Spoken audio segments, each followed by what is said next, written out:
বিশ্ব নবীর পথ চিরশান্তির পথ, অশান্ত বিশ্বে তুমি রহমত। এসো তাই মেধা মননে জেনে নে। আসসালামু আলাইকুম রহমতুল্লাহি ওবরাকাতুহ। আলহামদুলিল্লাহি ওয়াহদাহ ওয়াসসালাতু ওয়াসসালামু আলা মান লা নাবিয়্যা বা'দাহ ওয়া আলা আলিহি ওয়া সাহবিহি ওয়া মাওয়ালা। সুপ্রিয় দর্শক শ্রোতা ভাই ও বোনেরা, এনটিভির সাপ্তাহিক আয়োজন দারসে হাদিস থেকে আপনাদের সবাইকে আন্তরিক মোবারকবাদ জানাচ্ছি। প্রতি সপ্তাহের ন্যায় আজকেও আমরা গুরুত্বপূর্ণ একটি হাদিস রিয়াদুস সালেহীন থেকে আপনাদের সামনে আলোচনা করব ইনশাআল্লাহ। হাদিস আমাদের জীবনের নিত্যদিনের সঙ্গী। একজন মুসলিম কোরআন সুন্নাহ অনুযায়ী জীবনযাপন করতে হলে অবশ্যই নবী সাল্লাল্লাহু আলাইহি ওয়াসাল্লামের হাদিসের প্রতি তার দৃষ্টি, হাদিসের প্রতি সম্মান, হাদিসের আমল তার থাকতেই হবে। অর্থাৎ হাদিস কোনো অবস্থায় অস্বীকার করা যাবে না বা হাদিস থেকে দূরে থাকা যাবে না। এজন্য আমরা প্রতিনিয়ত প্রতিদিন কমপক্ষে 5টি 10টি হাদিস হলেও আমরা চর্চা করার, পড়াশোনা করার, জানার, বোঝার চেষ্টা করব ইনশাআল্লাহ। আল্লাহ পাক আমাদেরকে তৌফিক দিন। সম্মানিত দর্শক শ্রোতা ভাই বোনেরা, আজকে আমরা যে হাদিসটি দার্সের জন্য পেশ করব ইনশাআল্লাহ, হাদিসটি সহিহ মুসলিমের বর্ণিত একটি গুরুত্বপূর্ণ হাদিস। আন বুরায়দা রাদিয়াল্লাহু তাআলা আনহু ক্বাল ক্বালা রাসূলুল্লাহি সাল্লাল্লাহু আলাইহি ওয়াসাল্লাম কুনতু নাহাইতুকুম আন জিয়ারাতিল কুবুরে ফাজুরুহা। হাদিসটি বুরায়দা রাদিয়াল্লাহু তাআলা আনহু বর্ণনা করেছেন। তিনি বলেন, আল্লাহ রাসূল সাল্লাল্লাহু আলাইহি ওয়াসাল্লাম বলেছেন, কুনতু নাহাইতুকুম আন জিয়ারাতিল কুবুর, যে আমি তোমাদেরকে ইতিপূর্বে কবর জিয়ারত করতে নিষেধ করেছিলাম। ফাজুরুহা, তবে এখন তোমরা কবর জিয়ারত করো। এর সহিহ মুসলিমের আরেকটি রাওয়ায়াতে এসেছে, ফা ইন্নাহা তুযাক্কিরুনাল আখিরাহ, কারণ কবর জিয়ারত করলে সবচেয়ে বড় উপকার সেটি হলো এটি আমাদেরকে আখিরাতের কথা স্মরণ করিয়ে দেয়, আখিরাতের কথা মনে করিয়ে দেয়। এই হাদিসটি কবর জিয়ারত সংক্রান্ত একটি গুরুত্বপূর্ণ হাদিস। আজকের দার্সে আমরা কবর জিয়ারত সংক্রান্ত বিষয় নিয়ে আলোচনা করব। এখানে দুটি বিষয়। একটি বিষয় যে নবী সাল্লাল্লাহু আলাইহি সাল্লাম কবর জিয়ারত করতে নিষেধ করেছিলেন। এখানে প্রথমে বলছেন কুনতু নাহাইতুকুম আন জিয়ারাতিল কুবুর, আমি তোমাদেরকে কবর জিয়ারত করতে নিষেধ করেছিলাম। তাহলে নবী সাল্লাল্লাহু আলাইহি সাল্লাম কেন কবর জিয়ারত করতে নিষেধ করেছিলেন? আবার পরে বলছেন ফাজুরুহা, যে তোমরা এখন কবর জিয়ারত করো। তাহলে কবর জিয়ারতটা কিভাবে করতে হয় বা শরিয়া সম্মত কবর জিয়ারতের পদ্ধতিটি কি হবে? আর শেষে যেটি বলছেন বা ইন্নাহা তুযাক্কিরুনাল আখিরা, এটি আমাদেরকে আখিরাতের বিষয় স্মরণ করিয়ে দেয়। তাহলে কবর জিয়ারতের উপকারিতা, কবর জিয়ারতের ফায়দা রয়েছে। এই বিষয়গুলোই আমরা আজকের দার্সে আলোচনা করব ইনশাআল্লাহ। সম্মানিত ভাই ও বোনেরা, প্রথমে আসি আমরা নবী সাল্লাল্লাহু আলাইহি ওয়াসাল্লাম কবর জিয়ারত করতে নিষেধ করলেন কেন? এই নিষেধের মূল কারণ হলো যে আমরা দেখি যে নূহ আলাইহিস সালাম, যিনি এই জমিনে আল্লাহ রাব্বুল আলামিনের প্রথম রাসূল, আউয়ালুর রাসূল নূহ আলাইহিস সালাম, তিনি সর্বপ্রথম যে শিরকের বিরুদ্ধে তিনি সংগ্রাম শুরু করেছিলেন, সেই শিরকের সূচনা হয়েছিল কবর কেন্দ্রিক শিরক। অর্থাৎ কবরকে কেন্দ্র করে সালেহীন ব্যক্তিদের, নেককার ব্যক্তিদের, দিনদার ব্যক্তিদের কবর কেন্দ্রিক শিরক নূহ আলাইহিস সালামের যুগ থেকে শুরু করে প্রায় অধিকাংশ নবীর যুগেই এই কবর কেন্দ্রিক শিরক পৃথিবীতে বিদ্যমান ছিল। এবং নবী সাল্লাল্লাহু আলাইহি সাল্লাম যে সমাজে দাওয়াত দিচ্ছিলেন, সেই সমাজেও তখন কবর কেন্দ্রিক শিরক বিদ্যমান ছিল। আমরা কোরআনে কারিমে 5 জন সালেহীন দিনদার ব্যক্তি যারা নূহ আলাইহিস সালামের যুগে ছিলেন, সে 5 জন ব্যক্তি যাদের কবরকে কেন্দ্র করে শিরকের সূচনা হয়, আল্লাহ পাক সে 5 জন ব্যক্তির নাম কোরআনে কারিমে উল্লেখ করেছেন। সূরা নূহের 23 নম্বর আয়াতে কারিমে আল্লাহ পাক বলছেন, ওয়াকালু লা তাদারুন্না আলিহাতাকুম ওয়ালা তাদারুন্না ওয়াদ্দাও ওয়ালা সুওয়াআও ওয়ালা ইয়াগুসা ওয়া ইয়াউকা ওয়া নাসরা। নূহ আলাইহিস সালামের যুগের কাফেরগণ বলতে লাগলো, লা তাদারুন্না আলিহাতাকুম, তোমরা তোমাদের মাবুদদেরকে কোনো অবস্থায় পরিত্যাগ করো না। নূহ আলাইহিস সালামের দাওয়াত শুনে কোনো অবস্থায় তোমাদের এই সকল বাতিল মাবুদদেরকে পরিত্যাগ করা যাবে না। আর খবরদার ওয়ালা তাদারুন্না ওয়াদ্দাও ওয়ালা সুওয়াআও ওয়ালা ইয়াগুসা ওয়া ইয়াউকা ওয়া নাসরা। এখানে আল্লাহ রাব্বুল আলামিন 5 জন দিনদার সালেহীন আল্লাহর ওলি, এই 5 জন ব্যক্তির কথা উল্লেখ করেছেন, যে ওয়াদ, সুয়া, ইয়াগুস, ইয়াউক, নাসার, যে এই 5 জনের কবর কেন্দ্রিক সেই যুগে তারা বিভিন্ন শিরকের সূচনা করেছিল। এজন্য তারা একজন আরেকজনকে বলতো যে নূহ আলাইহিস সালামের কথায় তোমরা আমাদের এই সকল আল্লাহর ওলিদেরকে, এই সকল বুজুর্গদেরকে, যে ওয়াদ, সুয়া, ইয়াগুস, ইয়াউক, নাসার, এদেরকে তোমরা পরিত্যাগ করো না। তাহলে দেখা যায় যে সেই যুগে কিভাবে কবর কেন্দ্রিক শিরক, কবর পূজা, কবরকে কেন্দ্র করে কবরে সেজদা করা, কবরবাসীর কাছে দোয়া করা, কবর কেন্দ্রিক, কবরকে সাজসজ্জা করা, কবরে বাড়িঘর বানানো, বিভিন্ন ধরনের কবর কেন্দ্রিক শিরক তারা সূচনা করেছিল। এই জন্য আল্লাহ রসুল সাল্লাল্লাহু আলাইহি ওয়াসাল্লাম ওয়াফাতের পূর্ব মুহূর্ত পর্যন্ত তিনি এই কবর কেন্দ্রিক শিরকের বিরুদ্ধে তিনি কথা বলেছেন, উম্মতকে সতর্ক করেছেন। এমনকি ওফাতের পূর্বক্ষণেই নবী সাল্লাল্লাহু আলাইহি ওয়াসাল্লাম বারবার বলতেছিলেন, লাআনাল্লাহুল ইয়াহুদা ওয়ান নাসারা ইত্তাখাযু কুবুর আম্বিয়াইহিম মাসাজিদ।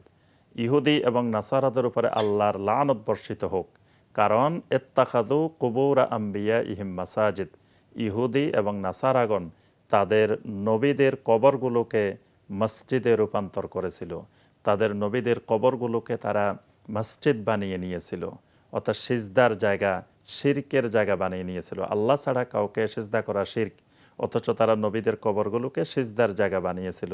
নবীদের সালেহীনদের কবর কেন্দ্রিক তারা পশু জবাই করা, তারপরে মান্নত করা, বিভিন্ন ধরনের শিরকি কার্যক্রম তারা শুরু করেছিল। তাহলে বোঝা যায় যুগে যুগে ইয়াহুদ, নাসারা, মুশরিকগণ কবর কেন্দ্রিক বিভিন্ন ধরনের শিরক করার কারণে আল্লাহ রাব্বুল আলামিন কবর জিয়ারত করতে নিষেধ করেছিলেন, কবরের কাছে যেতে নিষেধ করেছিলেন।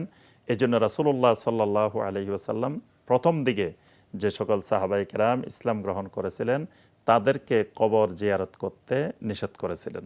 কবরস্থানে যাওয়া 2 ধরনের হতে পারে। এক ধরনের হলো কবরস্থানে গিয়ে কবরবাসীর জন্য দোয়া করা, এটি হলো এক ধরনের কবর জিয়ারত।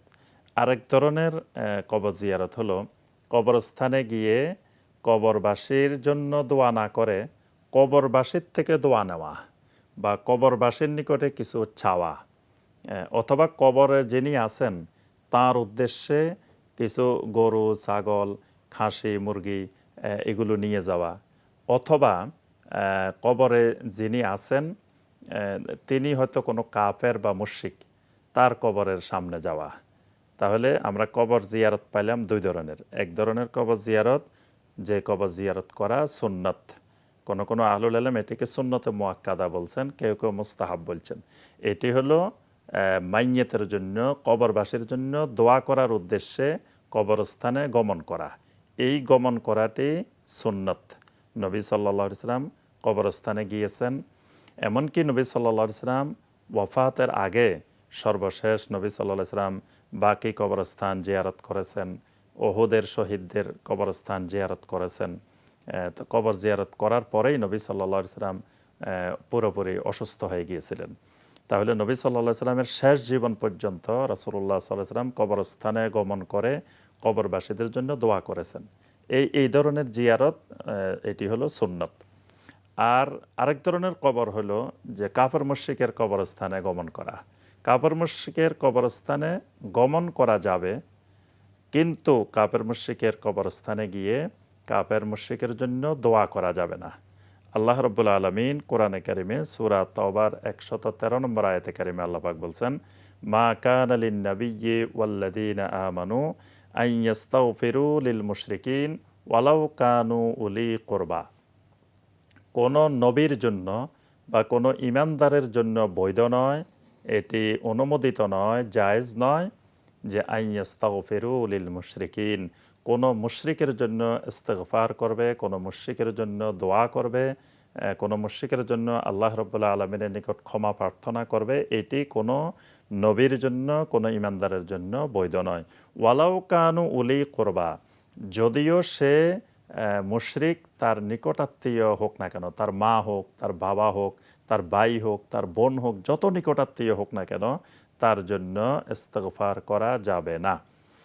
তাহলে কোনো মুশরিক বা কাফের বা মুনাফিক তাদের কবরে গিয়ে দোয়া করা যাবে না। এটি দোয়া করাটা তার জন্য হারাম। তবে তাদের কবরস্থানে যাওয়া যাবে, গিয়ে তাদেরকে এরকম বলা যাবে যে তুমি পৃথিবীতে থাকতে কত দাপট দেখাইতে, কত জুলুম করেছ, কত মানুষের প্রতি অত্যাচার নির্যাতন করেছ, ইমানদারদের উপরে কত জুলুম করেছ, আজকে তুমি কোথায়, তোমার অবস্থান কোথায়, এরকম কবরস্থানে গিয়ে কাফের মুশরিকদেরকে ধিক্কার দেওয়া যাবে। যেমন নবী সাল্লাল্লাহু আলাইহি ওয়াসাল্লাম মাঝে মাঝে কুফফারদের কবরের পাশ দিয়ে যাওয়ার সময় এই কথাগুলো বলতেন। নবী সাল্লাল্লাহু আলাইহি ওয়াসাল্লাম কাফেরদের কবরের পাশ দিয়ে যেতে বলতেন, তুমি কত ক্ষমতা দেখাইতে, কত দাপট দেখাইতে, ইমানদারদের উপরে কত নির্যাতন করেছিলে, আজকে তোমার অবস্থান কোথায়, এগুলো বলা যাবে। কিন্তু কোনো মুশরিকের কাফেরের জন্য দোয়া করা যাবে না। আর কবরস্থানে গিয়ে কোনো কবরবাসীর নিকট, কোনো মাইয়েতের নিকট কিছু চাওয়া যাবে না, বা তাদের থেকে কোনো বরকত হাসিল করা যাবে না, বা তাদের কবর থেকে কোনো ধরনের বরকত নেওয়া যাবে না। কবর জিয়ারতের সুন্নত পদ্ধতি হলো রাসূলুল্লাহ সাল্লাল্লাহু আলাইহি ওয়াসাল্লাম যেভাবে কবর জিয়ারত করেছেন, সাহাবাই কেরাম রিদওয়ানুল্লাহি তাআলা আলাইহিম আজমাইন তারা যেভাবে কবর জিয়ারত করেছেন, ওই পদ্ধতিতেই কবর জিয়ারত করতে হবে। এটি কিয়ামত পর্যন্ত উম্মতের জন্য সুন্নত। রাসূলুল্লাহ সাল্লাল্লাহু আলাইহি ওয়াসাল্লাম যখনই কোনো কবরস্থানে যেতেন, তখনই কবরস্থানে গিয়ে মাইয়্যিতদের জন্য তিনি দোয়া করতেন। সেখানে গিয়ে নবী সাল্লাল্লাহু আলাইহি ওয়াসাল্লাম কখনো কোরআনে কারিম তেলাওয়াত করেছেন, বা সূরা আল ফাতিহা তেলাওয়াত করেছেন, সূরা আল ইখলাস তেলাওয়াত করেছেন, বা আরও কোরআনে কারিমের বিভিন্ন সূরা তেলাওয়াত করে দোয়া করেছেন, এরকম কোনো বর্ণনা কোনো হাদিসে আসে নাই। অর্থাৎ রাসূলুল্লাহ সাল্লাল্লাহু আলাইহি ওয়াসাল্লাম কবরস্থানে গিয়ে দাঁড়িয়ে দাঁড়িয়ে কোরআন তেলাওয়াত করতেন না, বরং নবী সাল্লাল্লাহু আলাইহি ওয়াসাল্লাম কবরস্থানে গিয়ে মাইয়্যিতের জন্য দোয়া করতেন। এবং সেই দোয়াগুলো আমরা অসংখ্য সহিহ হাদিসে নবী সাল্লাল্লাহু আলাইহি ওয়াসাল্লামের সেই দোয়াগুলো আমরা পাই। যেমন নবী সাল্লাল্লাহু আলাইহি ওয়াসাল্লাম কখনো কখনো কবরস্থানে গিয়ে বলতেন, আসসালামু আলাইকুম দারা কওমিন মুমিনিন ওয়া ইন্না ইনশাআল্লাহু বিকুম লাহিকুন ইয়ারহামুল্লাহুল মুস্তাকদিমিনা মিন্না ওয়া মিনকুম আল মুস্তাখিরিন নাসআলুল্লাহ লানা ওয়া লাকুমুল আফিয়া আল্লাহুম্মা লা তাহরিমনা আজরাহুম ওয়া লা তাফতিননা বা'দাহুম। এই দোয়াটি আমরা অনেকগুলো হাদিসে পাই, যেখানে নবী সাল্লাল্লাহু আলাইহি ওয়াসাল্লাম কবরস্থানে গিয়ে মাইয়্যিতদেরকে বলতেন, আসসালামু আলাইকুম দারা কওমিন মুমিনিন, হে মুমিনদের স্থানে, মুমিনদের এলাকায় বসবাসকারী মুমিনগণ, তোমাদের উপরে শান্তি বর্ষিত হোক। এরপরে নবী সাল্লাল্লাহু আলাইহি ওয়াসাল্লাম বলতেন যে আসসালামু আলাইকুম দারা কওমিন মুমিনিন ওয়া ইন্না ইনশাআল্লাহু বিকুম লাহিকুন, যে হে মুমিনগণ, অচিরেই ইনশাআল্লাহ আমরাও তোমাদের সাথে মিলিত হতে যাচ্ছি, আমরাও কিছুদিন পরে, কিছু সময় পরে তোমাদের সাথে মিলিত হব, আমরাও আসতেছি। এরপরে নবী সাল্লাল্লাহু আলাইহি ওয়াসাল্লাম বলতেন, নাসআলুল্লাহ লানা ওয়া লাকুমুল আফিয়া, আল্লাহ রাব্বুল আলামিনের নিকট তোমাদের জন্য নিরাপত্তা কামনা করছি, আমাদের জন্য আল্লাহর নিকট আফিয়া নিরাপত্তা কামনা করছি। ইয়ারহামুল্লাহুল মুস্তাকদিমিনা মিন্না ওয়া মিনকুম আল মুস্তাখিরিন, আল্লাহ রাব্বুল আলামিন আমাদের পূর্ববর্তী যারা দুনিয়া থেকে বিদায় নিয়েছেন তাদের প্রতিও আল্লাহ রাব্বুল আলামিন রহম করুন, এবং যারা পরবর্তীতে বিদায় নিবে, যারা পরবর্তীতে কবরবাসী হবে, তাদেরকেও আল্লাহ রাব্বুল আলামিন রহম করুন।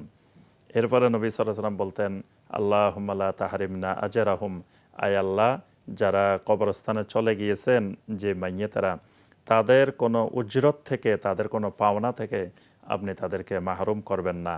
ওয়ালা তাফতিন্না বাদাহুম, তাদের পরে আপনি তাদেরকে কেন্দ্র করে তাদেরকে ফেতনায় পরিণত করবেন না।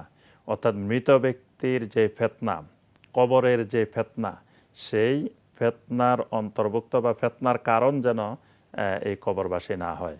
নবী সাল্লাল্লাহু আলাইহি সাল্লাম এই দোয়া করতেন। আবার কোনো কোনো হাদিসে আসছে নবী সাল্লাল্লাহু আলাইহি সাল্লাম এইভাবে দোয়া করতেন, আসসালামু আলাইকুম আহলাদ দিয়ারে মিনাল মুমিনিনা ওয়াল মুসলিমিন। যে নবী সাল্লাল্লাহু আলাইহি সাল্লাম কোথাও বলতেন দারা কওমি মুমিনিন, আবার কখনো কখনো বলতেন আহলাদ দিয়ারে মিনাল মুমিনিনা ওয়াল মুসলিমিন। অর্থাৎ দুটিরই অর্থ একই, শব্দগত নবী সাল্লাল্লাহু আলাইহি সাল্লাম এক এক সময় এক একটি শব্দ ব্যবহার করতেন। এবং এই দোয়াগুলোই নবী সাল্লাল্লাহু আলাইহি সাল্লাম যে দোয়াগুলো করেছেন, এই দোয়াগুলোই আমাদের জন্য কবর জিয়ারতের সুন্নত পদ্ধতি। এই জন্য আমরা যখনই আমাদের আব্বা আম্মা বা যে কোনো মুমিনদের কবরস্থানে আমরা গমন করব, তো প্রথমে গিয়ে নবী সাল্লাল্লাহু আলাইহি সাল্লামের শেখানো যে দোয়াগুলো, আমরা এই দোয়াগুলো মাইয়াতদের জন্য করব। এরপরে কোরআন এবং সুন্নায় আরও এই ধরনের দোয়া আছে, যেমন রাব্বির হামহুমা কামা রব্বায়ানি সগীরা, যেটি মা বাবার জন্য আল্লাহ পাক দোয়া শিখিয়েছেন। এরপরে রব্বানা গফির লানা ওয়ালি ইখওয়ানিনা আল্লাযীনা সাবাকুনা বিল ঈমান ওয়ালা তাজআল ফি কুলুবিনা গিল্লাল লিল্লাযীনা আমানু রব্বানা ইন্নাকা রাউফুর রহিম। এই ধরনের কোরআন এবং সুন্নায় বর্ণিত যে দোয়াগুলো আছে, আমরা মাইয়াতদের জন্য, কবরবাসীর জন্য সেই দোয়াগুলো করব। এরপরে আমরা চাইলে সেখানে আমরা নিজের ভাষায় অর্থাৎ বাংলা ভাষায়ও, নিজের মাতৃভাষায়ও আমরা আল্লাহ রাব্বুল আলামিনের নিকটে ওই মাইয়াতদের জন্য, কবরবাসীর জন্য আমরা দোয়া করতে পারি। অর্থাৎ দোয়াটাই হলো কবর জিয়ারতের সুন্নাহ পদ্ধতি। তবে সেখানে কোনো অবস্থায় কবরবাসীর থেকে কোনো কিছু চাওয়া যাবে না, বরং কবরবাসীর জন্য দোয়া করতে হবে। তিনি সালেহীন, দিনদার, মুখলিসিন, মুত্তাকিন বান্দা হইতে পারেন, কোনো অসুবিধা নেই, কিন্তু তার কাছ থেকে কিছু চাওয়া যাবে না। এমনকি আম্বিয়া আলাইহিমুসসালামের নবী রাসূলদের কবরে গিয়েও নবী রাসূলদের থেকে কোনো কিছু চাওয়া বা কামনা করা যাবে না। সুপ্রিয় দর্শক শ্রোতা ভাই ও বোনেরা, আমাদেরকে কবর জিয়ারতের ক্ষেত্রে আরেকটি বিষয় খেয়াল রাখতে হবে যে আমরা যেই কতগুলো নিয়ম কবর জিয়ারতের জন্য বানিয়ে রেখেছি, যেমন কবরস্থানে গিয়ে আমরা একটা দোয়া পড়ি, আসসালামু আলাইকুম ইয়া আহলাল কুবুর ইয়াগফিরুল্লাহু লানা ওয়া লাকুম আনতুম সালাফুনা ওয়া নাহনু বিল আথার। এই দোয়াটি জামিয়া তিরমিজির মধ্যে বর্ণিত হয়েছে, কিন্তু এই হাদিসটি দঈফ। সুতরাং এই দঈফ হাদিসের এই দোয়াটি না করে আমরা সহি হাদিসে যে দোয়াগুলো এসেছে সেগুলো করার চেষ্টা করব। দ্বিতীয় বিষয়, আমরা সেখানে গিয়ে অনেকে 3 বার সূরা আল ফাতিহা, 10 বার সূরা আল ইখলাস, 11 বার দুরূদ শরীফ, বিভিন্ন কোরআনে কারীমের সূরা আয়াত আমরা তেলাওয়াত করে থাকি। প্রথম কথা যে এই পদ্ধতিটি যে 3 বার সূরা আল ফাতিহা, 10 বার সূরা আল ইখলাস, 11 বার দুরূদ শরীফ, এইভাবে সংখ্যা নির্ধারণ করে যে কবর জিয়ারতের পদ্ধতি বা এইভাবে জিয়ারত করা, এটি কোনো হাদিসে বর্ণিত হয়নি। তো এজন্য এইভাবে সংখ্যা নির্দিষ্ট করা এটি বৈধ না, এটি সুন্নাহ বহির্ভূত বিষয়। আর আমরা সর্বশেষ আরেকটি বিষয় যেটি আলোচনা করব, সেটি হলো কবর জিয়ারতের মাধ্যমে অনেকগুলো উপকারিতা রয়েছে, যেটি আল্লাহ রসুল সাল্লাল্লাহু আলাইহি সাল্লাম এখানে হাদিসে বলছেন যে ফা ইন্নাহা তুযাক্কিরুনাল আখিরা। কারণ কবর জিয়ারত করলে, এই কবর জিয়ারতের দ্বারা আমাদের মধ্যে আখিরাতের স্মরণ, আখিরাতের জিকির, আখিরাতের কথা বেশি বেশি মনে পড়ে। এটি হলো কবর জিয়ারতের সবচাইতে বড় ফায়দা। এছাড়াও কবর জিয়ারতের আরও অনেকগুলো উপকারিতা রয়েছে, যেই উপকারিতাগুলো আমরা বিভিন্ন হাদিসে বিভিন্ন জায়গায় আমরা দেখতে পাই। কবর জিয়ারতের মাধ্যমে প্রথম কথা হলো যে আমাদের যারা পূর্ববর্তী ঈমানদার, যারা সাবাকুনা বিল ঈমান, অর্থাৎ যারা আমাদের পূর্বে পৃথিবী থেকে অতিবাহিত হয়েছে, তাদের প্রতি আমাদের একটি হক আছে। অর্থাৎ আমাদের পূর্ববর্তী সালাফ যারা, পূর্ববর্তী ঈমানদার যারা, তাদের প্রতি আমাদের প্রত্যেক মুমিনের একটি হক বিদ্যমান রয়েছে। তো হক হলো যে পূর্ববর্তী যত ঈমানদার দুনিয়া থেকে বিদায় নিয়েছেন, তাদের জন্য আল্লাহ সুবহানাহু ওয়া তাআলার কাছে দোয়া করা।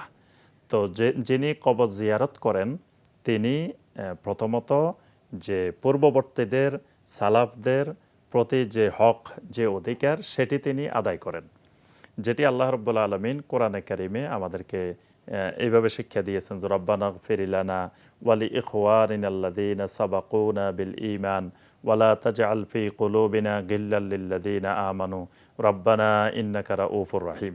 এখানে আল্লাহ রাব্বুল আলামিন প্রথমে বলছেন রব্বানা গফির লানা, হে আল্লাহ আমাদেরকে ক্ষমা করে দিন, ওয়ালি ইখওয়ানিনাল্লাযীনা সাবাকুনা বিল ঈমান, আমাদের ওই সমস্ত ভাই বোনদেরকেও আপনি ক্ষমা করে দিন যারা ঈমানের সাথে পৃথিবী থেকে অতিবাহিত হয়েছেন।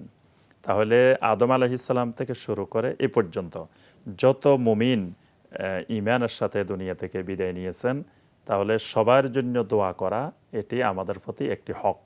তো কবর জিয়ারতের মাধ্যমে সেই হকটি আদায় করা হয়। দ্বিতীয়ত, যখন কবরের প্রতি, কবরস্থানে বেশি বেশি যাতায়াত হয়, আসা যাওয়া হয়, তখন কবরের আযাবের কথা স্মরণ হয়। কবরের মধ্যে কিভাবে হাজার হাজার বছর এই বারজাখী জীবনে আমি কাটাবো, এই কথাটি স্মরণ হয়, আখিরাতের কথা স্মরণ হয়। তৃতীয়ত, কবর জিয়ারতের ফায়দা হলো যে এখানে গেলে কিছু আল্লাহর জিকির হয়। এখানে যে দোয়াগুলো করি, এই দোয়াগুলো আল্লাহর একটি ইবাদত। আর দোয়াও হুয়াল ইবাদা, দোয়া আল্লাহর একটি গুরুত্বপূর্ণ ইবাদত। তাহলে কবর জিয়ারতের মাধ্যমে সেই দোয়াটি করা হয়, তাহলে এখানে দোয়ার একটি উপকারিতা রয়েছে। চতুর্থত, এখানে আরও একটি বড় উপকারিতা হলো যে যখন আমি কবরস্থানে যাওয়া আসা করি, এটি নবী সাল্লাল্লাহু আলাইহি সাল্লামের একটি সুন্নাহ, তাহলে আমি একটি সুন্নতের অনুসরণ করলাম। এইভাবে কবর জিয়ারতের অনেকগুলো উপকারিতা রয়েছে। সুপ্রিয় দর্শক শ্রোতা ভাই ও বোনেরা, এই জন্য আমরা সবসময় ঈমানদারদের, মুমিনদের কবর জিয়ারত করার চেষ্টা করব, এবং এটাকে দিনক্ষণ নির্দিষ্ট না করে, যে বিশেষ করে ঈদের দিন বা অমুক দিন বা মৃত্যুবার্ষিকীর দিন দল বেঁধে বা এই বিশেষ বিশেষ দিনে জিয়ারত না করে আমরা প্রতিনিয়ত যে কোনো সময়, যে কোনো দিনেই আমরা কবর জিয়ারত করার চেষ্টা করব। এটি নবী সাল্লাল্লাহু আলাইহি ওয়াসাল্লামের একটি সুন্নত ইবাদত। আল্লাহ রাব্বুল আলামিন আমাদের সবাইকে এই কবর জিয়ারতের যে সুন্নত পদ্ধতি, এই সুন্নত ইবাদতটি সুন্নত পদ্ধতিতে আমাদেরকে করার তৌফিক দান করুন, এবং কবর জিয়ারতের যে উপকারিতাগুলো সেগুলো আমাদেরকে অর্জন করার তৌফিক দান করুন, এবং যে ক্ষতিকর দিক, শিরকি দিক, কুফরি দিক, বিভিন্ন বিদআতি দিক, সেগুলো থেকে আল্লাহ রাব্বুল আলামিন আমাদেরকে বিরত থাকার তৌফিক দান করুন। আমিন ইয়া রাব্বাল আলামিন। আসসালামু আলাইকুম ওয়া রাহমাতুল্লাহি ওয়া বারাকাতুহু। বিশ্ব নবীর পথ চিরশান্তির পথ, অশান্ত বিশ্বে তুমি রহমত,